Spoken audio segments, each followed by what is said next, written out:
President. The senator from Rhode Island. Mr. President, may I ask unanimous consent that the pending quorum call be lifted? Without objection. Thank you. Mr. President, I believe that Senator Warren from Massachusetts will be joining me on the floor, and I would ask unanimous consent that if she is here on the floor at the conclusion of my remarks, that she be recognized next so that our remarks can be conjoined with one another. Without objection. Thank you, Mr. President. One of the hallmarks of President-elect Trump's campaign was his desire, often stated, to try to clean up Washington, to try to lift the dark hand of special interests off of the levers of government, and to, as he said it in his speeches, to drain the swamp here. I would like to assure the President-elect that on this side of the aisle, we are very keen to work with him on a whole variety of reforms to control the role of big special interests, their lobbying apparatus, and their political machinery here in Washington. I very much hope that President-elect Trump will indeed choose to work with us. I hope that he will bear in mind that although he won the Electoral College, it appears now clear that Secretary Clinton actually won the popular vote, and that she may have won the popular vote by as many as 1 million votes. It is also worth noting that if 2012 is any prologue to 2016, it is likely that Democrat members of Congress, of the House of Representatives, received more votes than Republican members of Congress. The shift and the reason for Republican control of the House of Representatives has been the gerrymandering effort that has packed Democrats into very heavily saturated Democratic districts so that Republicans can create strong but not massive majority districts for themselves. I believe in the last election, the last presidential election, I should say, states like Pennsylvania and Ohio re-elected Democratic senators statewide, elected a Democratic president statewide, but then sent heavily Republican delegations to the House of Representatives because of that gerrymandering. And it may be a fluke of the way the California vote would have shaken out, but it would not surprise me if it turned out that in this election, Democratic senators and candidates for the Senate received a bigger popular vote than Republican senators and candidates for the Senate. So those numbers are not in yet, but my point is that I hope that President-elect Trump will recognize that in a divided nation, it makes more sense and will bind us together better if we try to work together across party lines rather than try to ramrod a hard-right partisan agenda through. And there is no place I can think of, perhaps infrastructure, but few places where we are more willing to hear his ideas and work with him than on draining the swamp. The environment here in Washington is obviously one that lends itself to very substantial political manipulation.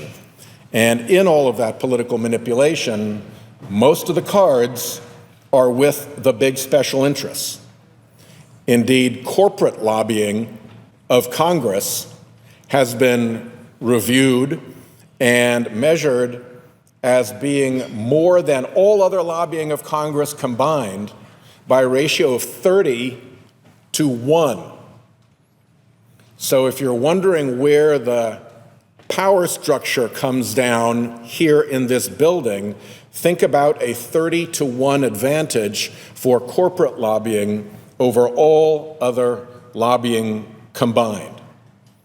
There are issues where I think we can work together if, in fact, President-elect Trump wishes to drain the swamp that are substantive issues. One of the things that I have been concerned about has been the carried interest loophole, which is a quirk of the tax code that allows people who are hedge fund billionaires to pay a lower tax rate than a brick mason or a truck driver does. That, to me, is not fair. We have seen some reflections of this in studies that looked at, for instance, an enormous building in Manhattan in New York City. The building is so big that it has its own zip code. And because the Internal Revenue Service calculates tax payments and income by zip code, we can get a general sense of how much money the individuals in that building make and how much they pay in taxes. And what you see when you look at that study is that the average income of the inhabitants of that building was well over $1 million, but the tax rate that they paid was actually in the low teens in terms of a percentage tax rate. And if you look at what the Department of Labor says about security workers and about janitorial workers, you see that they pay more like a 20 to 30% tax rate in New York City. So what that leaves you with is a circumstance in which the hedge fund mogul, coming back to his luxury apartment building in his limousine, as he steps out into the rain, is paying a lower tax rate than the doorman or the security official or the janitor working in that building. The doorman holding the umbrella over the head of the billionaire is probably paying a higher tax rate than the billionaire. So I can see why Donald Trump raised that issue on the campaign, and I can see why crowds responded to that. It is a disgrace in the tax code. We would love to work with him. But then you look at who his transition team is. And the chiefs of his transition team are a whole slew of hedge fund and Wall Street billionaires. The people getting out of the limo paying the low tax rates. When it comes time for Donald Trump to keep his promise on carried interest, it will be interesting to see if he can hold his own against the insiders around him who want to preserve this disgraceful tax loophole. We want to work with him on infrastructure. We think there should be a big infrastructure bill. The civil engineers of this country give our infrastructure a D. Everybody who drives on our roads or crosses our bridges know we need to invest in infrastructure. But the Koch brothers have already thrown down a gauntlet, saying that they will challenge the president-elect on that infrastructure plan. Will he have the strength to proceed, or will the insider lobbying political operation of the Koch brothers block him? It's another contest that remains to be seen between insider politics and the president-elect. Finally, the biggest swamp thing of them all is the fossil fuel industry. The fossil fuel industry has more or less taken over the Republican Party in Congress. What remains of the Republican Party in Congress is a little bit like what remains of that unfortunate farmer in Men in Black, whose body was occupied by the alien, who then walked around in the skin and the overalls of the unfortunate farmer.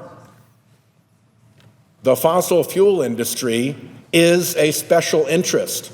It's the biggest swamp thing in the swamp. Will the president-elect be willing to take it on in any respect? That too remains to be seen. There are a lot of very powerful creatures in the swamp. It's one thing to say you're going to drain it. It's another thing to actually take them on.